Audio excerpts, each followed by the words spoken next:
que fuera la presencia de Juan Carlos, yo quería haberos enseñado un poquito algo de su biografía que no está en el papel, una interpretación de por qué es tan conocido, también por qué es tan amado y también por qué es tan temido y tan atacado. Voy a pasar a ese capítulo. Y solamente en la tercera cuestión que quería hoy ilustraros, que no está en el documento, y es por qué está aquí hoy Juan Carlos Rodríguez Ibarra. Enseñaros una faceta de él que no conocéis, y es que Juan Carlos Rodríguez Ibarra, como gran europeísta que es, una de las primeras cuestiones que hizo fue crear precisamente la Fundación Academia Europea de Juste. No solamente la Fundación Academia Europea de Juste, sino también el Centro Extremeño de Cooperación y de Estudios Iberoamericanos, que al fundirse es lo que da lugar a esta institución en la que nos ha permitido estar estos 3 días tan maravillosos, tan extraordinarios, y haber oído pues las conferencias y las convivencias que hemos tenido entre nosotros. Yo quisiera simplemente deciros que es una pena el que no comprendáis algo tan importante, no me ha dado tiempo de explicarlo, pero porque un hombre que hace 12 años que no está en la política, nosotros no podemos ir por la calle de Extremadura porque es que no nos dejan, pero no de Extremadura, de Portugal, de Bruselas, de Gante, donde quiera que hemos ido con él. ¿Por qué esa realidad? Pues una de las realidades es porque instituciones que no existían o incluso edificios que estaban semi-derruidos hoy están de pie. De modo, Juan Carlos, que como escucharte como gran europeísta, tienes la palabra por el tiempo que estimes oportuno, pero sabiendo que desgraciadamente tenemos muy poco tiempo. Muchas gracias. Muchas gracias. Gracias, buenas tardes. Hay gente en la política, también en el espectáculo, en la canción, en la música, etcétera, que dicen eso de que lo importante es que hablen de uno aunque sea mal. Yo no soy partidario de eso. Desde que dejé la política prefiero que no se hable de mí, pero si se habla, que se hable bien, como acaba de hacer Alejandro en estos momentos, palabras que le agradezco, como agradezco también al profesor Mario Díaz Barrado y a Miguel Ángel Martín que me haya querido dar la oportunidad de dirigirle unas palabras en este curso tan interesante, tan importante y de tanta altura como el que estamos clausurando en estos momentos. Me sabe mal tener que hablar a esta hora porque las noticias falsas aparecen en cualquier lado. A mí hace una semana me mandaron una noticia de que a las 2 clausuraba y era mentira. Así que, afortunadamente, hemos descubierto que era falso y vamos a estar. Me han dicho también, cuando he entrado, que aquí hay un grupo de alumnos, muy brillantes todos, con expedientes académicos brillantísimos y de distintos países. Y también lo he leído en la prensa, pues lo pone como nota distintiva en los medios de comunicación hablando de este curso. Y yo, mientras estaba ahí sentado, he estado mirando para ver si era capaz de adivinar quién de ustedes es español, quién es italiana, quién es griego, quién es brasileño, y no he sido capaz de encontrar ninguna distinción entre ustedes. Solamente cuando ha hablado un alumno, me parece que ha sido, y ha hablado en inglés, que yo no he entendido nada, por cierto, he dicho, bueno, seguramente sea el idioma el que nos distingue a unos de a otros. Pero claro, da la casualidad de que yo hablo el mismo idioma que el presidente Aznar. Y no tengo nada que ver políticamente, ni ideológicamente, ni en ideas, ni en costumbres con él. Me siento mucho más identificado con Carola Rasquete, que fue la capitana del barco que llevó a los inmigrantes a Lampedusa. Me siento mucho más identificada con ella, que tiene y habla alemán, cosa que yo tampoco entiendo, que con Aznar, que habla español. Seguramente algunos dirán que la diferencia está en el pasaporte y en el lugar de nacimiento. Y eso es lo que nos diferencia a unos de otros. Pero resulta que yo, que nací en el mismo sitio que Torquemada, es decir, en España, me siento más unido a Galileo Galilei que a Torquemada. Por lo tanto, no acierto a comprender por qué se pone tanto énfasis en la diferencia entre la gente cuando yo no encuentro ningún tipo de diferencia más que aquellas que no precisamente sirven para unir. Yo no atesoro ningún título académico que me confiera autoridad para hablar en los términos en que acaba de hacerlo Marco, o que lo hizo antes Ignacio Sánchez Amor, o Beatriz, o todas las personas que han intervenido con anterioridad a mi intervención. Por lo tanto, solo puedo hablarles desde la perspectiva del sentimiento positivo que atesoro sobre la Unión Europea y desde la experiencia que he acumulado en mis años de presidente de la Junta de Extremadura. A los demócratas españoles nos costó tanto tiempo, 40 años esperando entrar en la Unión Europea, que estamos siempre dispuestos a perdonar cualquier veleidad, cualquier desviación e incluso a tratar de superarla con tal de que no desaparezca este maravilloso invento que se llama Unión Europea. Muchos de nosotros, por cierto, no dimos concluida la transición española hasta que no ingresó España en la Unión Europea. La Constitución de 1978 nos dio la libertad y, sin embargo, el ingreso de España en la Unión Europea nos homologó democráticamente con el resto de los países a los que queríamos nosotros parecernos. Y efectivamente, después de 1986, empezamos a parecernos a los alemanes, a los italianos, a los franceses, en fin, a todos aquellos países que nosotros veíamos que habían quitado la caspa desde hacía mucho tiempo y que nosotros queríamos ser como ellos. Y lo conseguimos. Y la prueba es que no nos diferenciamos, los españoles de los italianos, o tal, en el aspecto que he dicho anteriormente. Pasó una cosa, que cuando ya éramos como ellos, quisimos vivir como ellos. Y gracias a los fondos de cohesión y gracias a los fondos estructurales, ustedes podrán admirar aquí en Extremadura una red de carreteras magnífica que se parece mucho a las redes de carreteras que yo he visto en Alemania o en Francia, diría que mejores incluso que las que he visto por allí, gracias al concurso de los fondos de cohesión y el concurso de los fondos estructurales. Mi relación con la UE, con la Unión Europea, se inició con ARE. ARE, lo recordará Nacho muy bien, era la Asamblea, no sé si sigue siendo, creo que sigue siendo, la Asamblea de las Regiones de Europa. Era un organismo semipúblico, nacido en 1985, yo ya llevaba 2 años de presidente de la Junta, para dar voz a las regiones europeas. Su estructura era la Asamblea General, el Buró Político y la Presidencia. Tras el mandato del presidente de Benetton, Carlos Bernini, se disputaron la presidencia 2 presidentes autonómicos. El señor Fraga, que era presidente de Galicia en aquel tiempo, y el señor Pujol, que era presidente de Cataluña. Hicieron la Asamblea General en Santiago de Compostela. Fue una recepción gloriosa en todos los sentidos, hoteles maravillosos, comida fantástica, marisco por doquier, porque Fraga tenía la idea de ganar eso. Y sin embargo, cuando hicieron los 2 discursos, primero habló Fraga y después Pujol. Cuando habló Pujol, después de Fraga, dijo: yo estuve en la cárcel franquista por defender la libertad. Uno de los ministros que estaba en ese gobierno franquista se llamaba Manuel Fraga Iribarne. No hubo más que hablar. Se votó y ganó las elecciones el señor Pujol, que fue presidente durante un tiempo.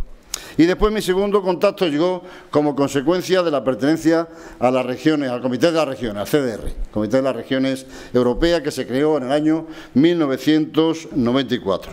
Se trata también de implicar, en este caso, a las entidades regionales y locales en un proceso de toma de decisiones, facilitando de esta forma, dice el comité, la participación de los ciudadanos. Es un órgano puramente consultivo.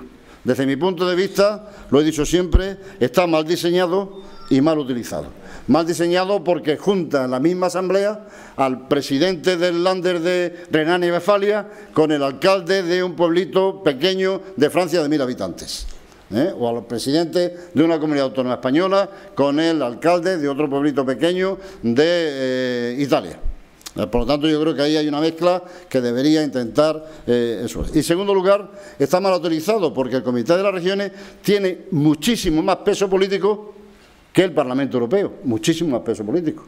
En el Comité de las Regiones están los presidentes de las regiones de Europa y en el Parlamento Europeo están aquellos que designan los presidentes de las regiones europeas para que vayan como parlamentarios europeos. Por lo tanto, tiene muchísimo más peso, pero sin embargo, hasta para hacer su presupuesto depende de lo que diga ese organismo segundo, que es el Parlamento Europeo. Las generaciones de la primera mitad del siglo XX hicieron 2 guerras mundiales o 2 guerras civiles, como se quiera. Algunos politólogos dicen que la primera fue consecuencia del militarismo, del imperialismo, el nacionalismo, la política de alianza, etcétera. No me detengo porque aquí hay profesores que tienen muchísimo más conocimiento que yo sobre el asunto. La segunda dicen que fue como causa del colonialismo, los problemas étnicos y la Gran Depresión. La consecuencia, murieron 10 millones de personas en la primera y 20 millones fueron heridos o mutilados en esa primera guerra. Y en la segunda, más de 50 millones de muertos.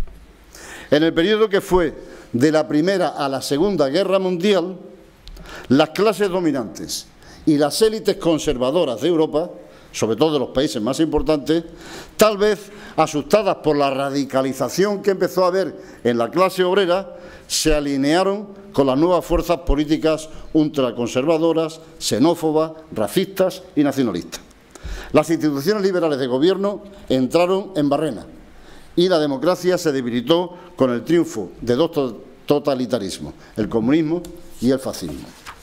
Por el contrario, las generaciones de la segunda mitad del siglo XX expandieron la democracia y la fortalecieron, como consecuencia de que las élites conservadoras apostaron por la colaboración con la socialdemocracia y con los liberales, creando el más largo proceso y progreso y periodo de tiempo de estabilidad democrática. Y obtengo la siguiente conclusión de lo dicho. La estabilidad y fortaleza de la democracia en Europa no depende tanto de los retos y de los desafíos que aquí han sido expuestos, desde mi punto de vista, sino de la actitud que adopten las élites conservadoras en relación con los partidos populistas, racistas, xenófobos que están apareciendo por doquier.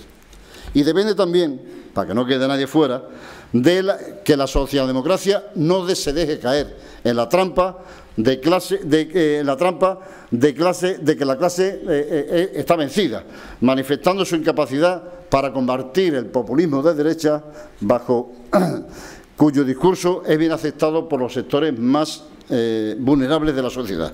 La posición anti-inmigración vemos que provoca una cesta importante de votos en núcleos obreros, donde la afluencia de mano de obra barata provoca bajada de salario y competencia laboral. Resulta difícil combatir el populismo. Me imagino que se habrá dicho aquí cuando se ha hablado de populismo. Y resulta difícil si llegáramos a pensar, como se está pensando, que todo el que vota populismo es populista. No creo que un obrero italiano, que siempre votó izquierdas y que hoy, seguramente víctima de la reconversión industrial o de la competencia china, vota a Salvini, que proclama que los italianos primero y basta de inmigrantes, comparta con ese líder el 100% del discurso homófobo, antisemita, machista o el ideario de patria, honor y familia. Una cosa es que le vote porque le vaya mal laboralmente y otra cosa es que comparta al 100% esas burradas que dicen algunos partidos populistas. No creo, desde luego, que muchos de los que han votado a Bolsonaro compartan el elogio que éste hace de los torturadores de la dictadura de Brasil, diciendo que el error de la dictadura fue torturar y no matar. No voy a combatir ni a discriminar, pero si veo a 2 hombres besándose en la calle, les voy a pegar. ¿Ustedes creen que 50 millones de brasileños comparten esta idea? Después de esta introducción les diré que los europeos de la segunda mitad del siglo XX, a la que yo pertenezco, nos sentimos profundamente orgullosos de haber convertido a una Europa en guerra en una Europa alrededor de un proyecto común que ha supuesto una historia de éxito incontestable. Acceder a la UE era garantía de consolidación de los 3 grandes valores que sustentaron la creación de la Unión Europea, que era la democracia, la tolerancia y la justicia social. La Unión Europea ha sido un éxito, el gran invento político del siglo XX y de este continente, tras los terribles fracasos de los totalitarismos del que hablábamos anteriormente. Jamás los europeos habíamos vivido con mayor seguridad y menos riesgo de guerra o conflicto. Jamás habíamos sido tan libres y habíamos estado tan seguros en la garantía de nuestros derechos ciudadanos. Jamás habíamos vivido con tanta propiedad y con tanto bienestar. Por mi edad me encuentro en la sobremesa de la vida. Hay sobremesas que duran más que las comidas. Con la experiencia he consolidado algunas certezas, y he llenado de dudas mi mente y mis pensamientos. Me siento orgulloso de lo que ha hecho mi generación en España y en Europa. Y desde esa satisfacción y desde las dudas que me invaden cada día más, me tomo la libertad de formular aquí ante jóvenes, en este curso de verano, las siguientes preguntas. ¿Qué piensa ser y qué quiere hacer la generación de la primera mitad del siglo XXI? ¿Qué Europa quiere? A lo largo de la historia ha habido muchos momentos que rompieron los esquemas por los avances tecnológicos. La primera revolución industrial trajo innovaciones mecánicas como la máquina de vapor o el ferrocarril. La segunda supuso la fabricación en masa a través de la electrificación. La tercera fue la que puso a disposición del gran público los ordenadores e Internet. Y ahora estamos en la cuarta, y ya se habla de la quinta, que se caracteriza por la conectividad de los dispositivos, el Big Data, las comunicaciones móviles, las redes sociales, la inteligencia artificial, el 3D, el asistente virtual, cuidado, que escucha todo, como ha reconocido hoy Google, los robots, los autos autónomos, los drones, etcétera, etcétera, etcétera. Digo esto para que sepan ustedes que no es sencillo el panorama que tienen y no es fácil responder a las preguntas que he hecho. Es innegable que estamos ante una revolución como nunca jamás había alterado todo. Ha habido revoluciones que han ido mejorando las cosas. Es que esta altera todo. Alquilo un taxi en una empresa que no tiene taxis. Alquilo alojamiento turístico en una empresa que no tiene una sola habitación. Compro libros en una librería que no tiene libros. Me voy a montar en un coche el año que viene que no tiene conductor. Compro ropa en una tienda que no tiene ropa. Compro muebles en una tienda que no tiene muebles. Compro periódicos digitales en una empresa que no tiene periódicos. Leo noticias en la tableta, en el ordenador, en el teléfono. El 65% de los alumnos que hoy estudian primaria trabajarán en disciplinas que no se conocen. No saben lo que van a hacer. Algunos economistas afirman que el 47% de las ocupaciones clásicas corren el riesgo de desaparecer bajo la dictadura de la tecnología. ¿A quién habrá que proteger? ¿Al trabajador o al puesto de trabajo? ¿Al taquillero o a la taquilla? ¿Al cantante o al empresario que edita sus discos? ¿A quién habrá que proteger? Porque las dos cosas juntas no van a tener sentido. Otros afirman que el 50% de los empleos que se van a ofrecer en los próximos años no existen en la actualidad. No existen. Pero el 50% de los empleos se van a ofrecer y no sabemos cuáles son. Esto no ha ocurrido nunca. En el siglo XX, XIX sabíamos cómo iba a ser el mañana. Y si uno estudia para abogado, es que iba a ser abogado. Hoy el que estudie para abogado, que se vaya olvidando. Porque no van a asistir los abogados. Ya tenemos ahí el Watson de que ya da un diagnóstico exacto de cualquiera que sea el proceso que se vaya a iniciar, porque ha juntado todos los procesos que ha habido en el mundo y sabe la solución. Cuando una tía reclama una herencia de un sobrino, la respuesta la tiene al 98% de credibilidad. Siempre se ha dicho que la universidad, además de ser una institución que conserva y amplía conocimientos, es el recipiente donde se forman y habitan los profesionales que necesita la sociedad, los profesionales del futuro. ¿Cuál es el problema que tenemos? Que la sociedad no sabe qué tipo de sociedad va a configurarse dentro de 10 o 15 años y, consecuentemente, ignora las demandas que va a exigir. Ocurrirá que determinadas titulaciones válidas hoy resulten obsoletas en esa sociedad que desconocemos. Quien estudie para traductor, que se olvide, porque tendremos un sí incrustado que nos va traduciendo simultáneamente. Lo más seguro es que al egresado universitario ya nadie le vaya a hacer la siguiente pregunta: ¿usted qué es?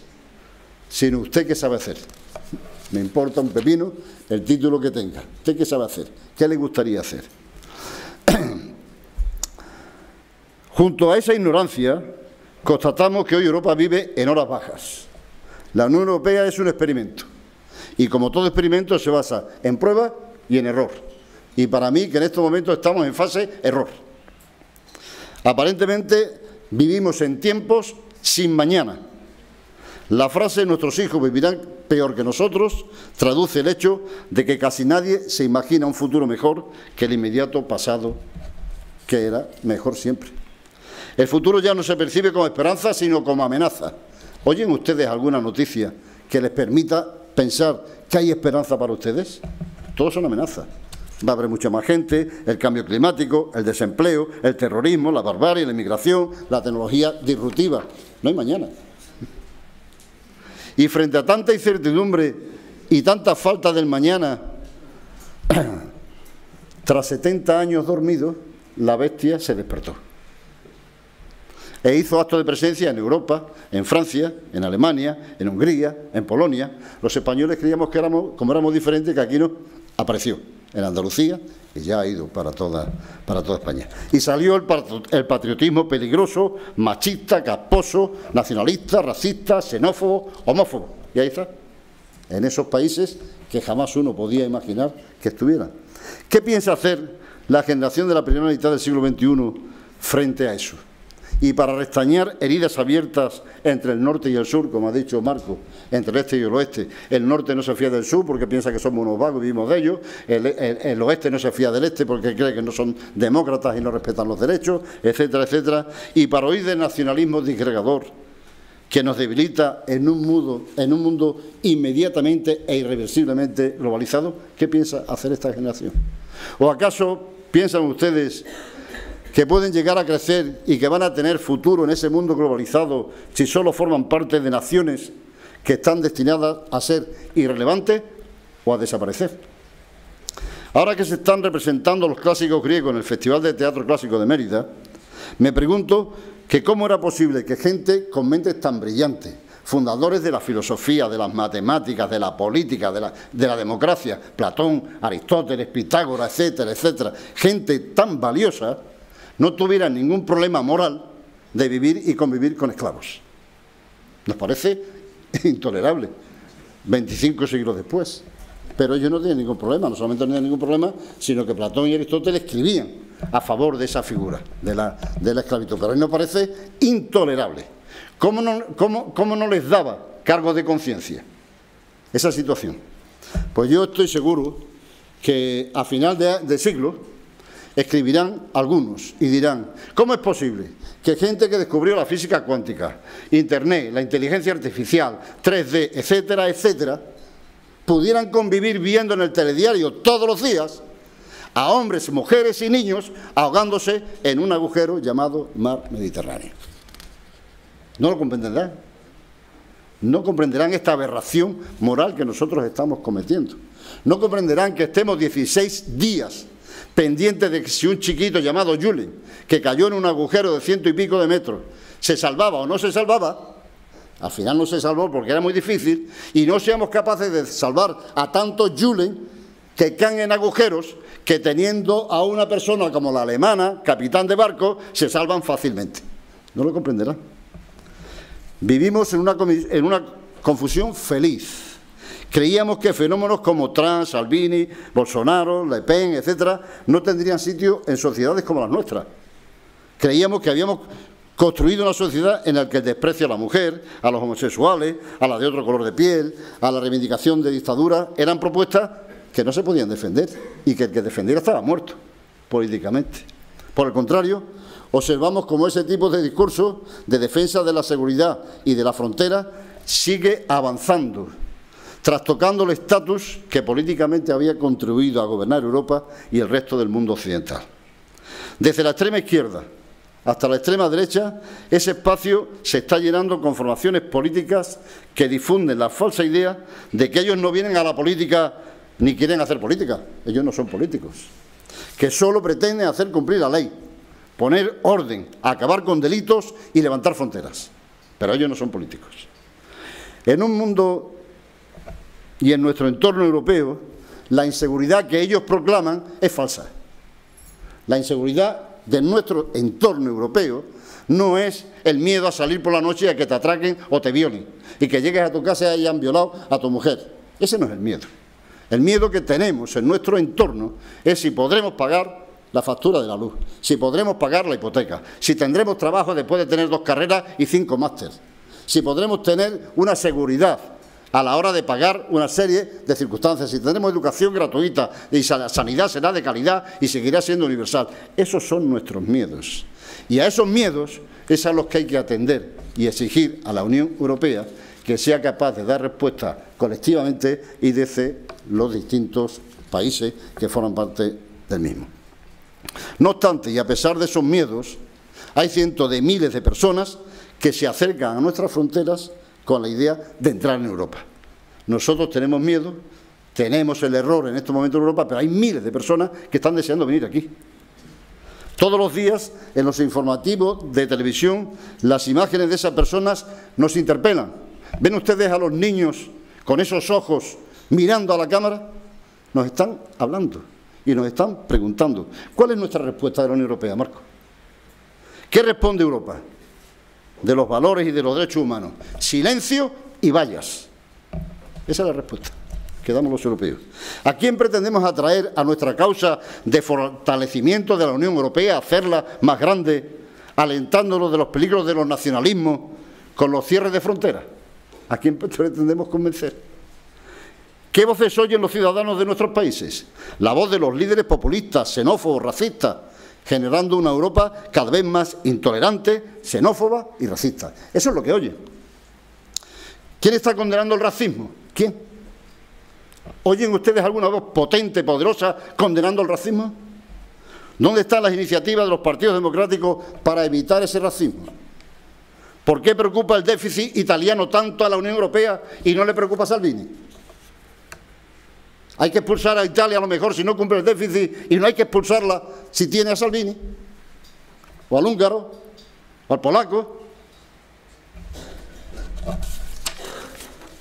¿Qué nos pasa? Para que nada se revuelva en nuestros corazones cuando vemos a esos niños llegar a nuestras costas envueltos en mantas y tiritando de frío. ¿Qué nos pasa? ¿Por qué no pensamos que esos inmigrantes son exactamente iguales a los inmigrantes españoles que por millones llegaban con lo opuesto a otras capitales, otro sol, otra lengua, otras costumbres? ¿Por qué no pensamos que quieren, como querían nuestros padres y abuelos cuando emigraban, una oportunidad para darle a sus hijos una vida digna, en libertad y decente? Vienen, dicen los racistas, vienen a imponernos sus costumbres.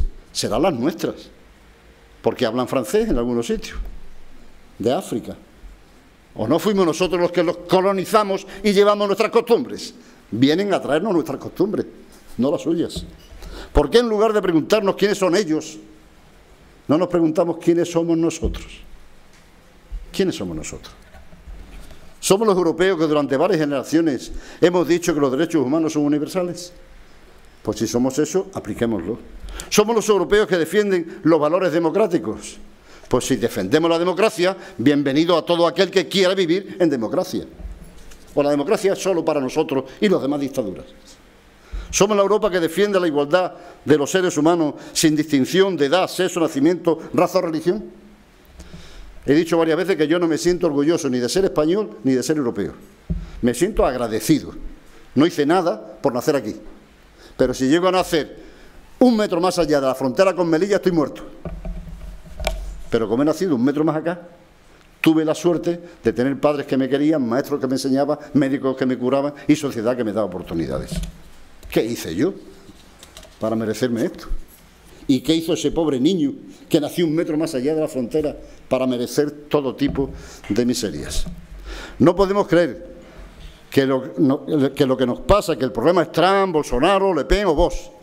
La democracia es el único sistema, óiganlo bien, la democracia es el único sistema en el que la culpa de lo que pasa es responsabilidad exclusiva de nosotros. Cuando hay una dictadura, la culpa la tiene el tipo que entró matando. Pero cuando hay una democracia, la culpa la tenemos nosotros, para bien y para mal. Tenemos que tratar de entender por qué entendimos tan poco, cómo nos equivocamos tanto, cómo entender que Salvini sea un héroe y Carola Rackete una villana, que Salvini esté en su despacho cómodamente instalado y esta capitana valiente tenga que estar sometida a un proceso hasta que una juez le puso en libertad. Hemos contemplado estupefacto el proceso de elección de líderes, ya termino, en el nuevo periodo parlamentario.